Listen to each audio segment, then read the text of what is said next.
మనలో చాలామంది చేసేటటువంటి తప్పు ఎవరు చూస్తారు? నేను చెప్తేనే కదా ఎవరికైనా తెలుస్తుంది. నేనేమైనా తప్పు చేస్తే అని అనుకుంటాం కదా!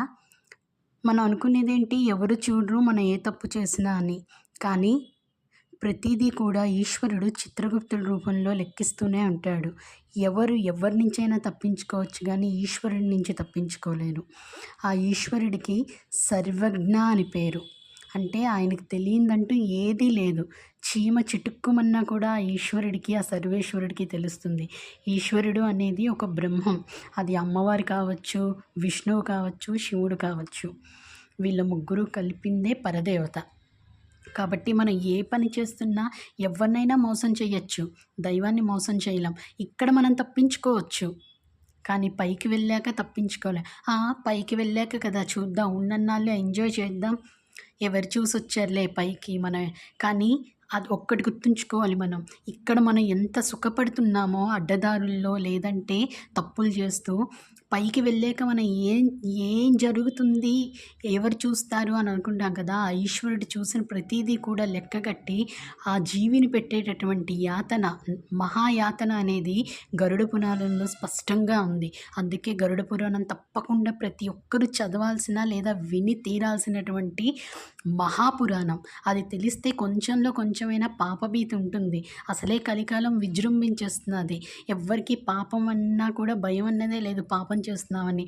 పేపర్ ఓపెన్ చేసినా, న్యూస్ చూసినా ఎన్నో ఎన్నో ఎన్నో ఘోరాలు.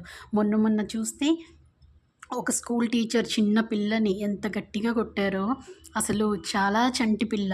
అసలు వాళ్ళకి చేతులు ఎలా వస్తున్నాయి కొట్టడానికి అని నాకు అర్థం అవ్వట్లేదు. ఇలా స్కూల్లో ఇలా జరుగుతుంటే పిల్లల్ని పంపించాలంటే తల్లిదండ్రులు భయపడతారు. ఇంకా ఆడపిల్లలకి పై జరుగుతున్న దారుణాలైతే చెప్పడానికి లేదు. ఎన్నో ఎన్నో ఎన్నో ఉన్నాయి. కానీ మనం అనుకుంటాం కదా! ఇన్ని జరుగుతున్నా దేవుడు ఏమి చేస్తున్నాడు? దేవుడు ఎందుకు పట్టించుకోవట్లేదని.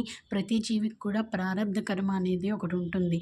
మనం ఈ జన్మలో పుట్టాము అంటే దానికి ఆ గత జన్మలో ఉన్నటువంటి సంఘటనలు ఏవేవో అన్నీ కలిపి అవన్నీ కలిపి మన ఈ జన్మ తీసుకుంటాం. అది మనకి తెలీదు మన పూర్వజన్మ ఏంటి అనేది. కానీ ఈశ్వరుడికి తెలుసు. అందుకే ఈశ్వరుడికి సర్వజ్ఞ అనేటటువంటి నామం ఉంది. మీరు లలితా సహస్రనామం చూసుకోండి, శివ సహస్రనామం చూసుకోండి, విష్ణు సహస్రనామం చూసుకోండి, శివ అష్టోత్తరాల్లో చూసుకోండి. ఏ స్వరూపంగా మీరు తీసుకున్నా సర్వజ్ఞ అనేటటువంటి నామం ఖచ్చితంగా ఉంటుంది. ఆయనకి తెలియనటువంటిది ఏదీ లేదు. కాబట్టి మనం ఒక్కొక్కసారి కంపారిజన్ చేసుకుంటాం కదా!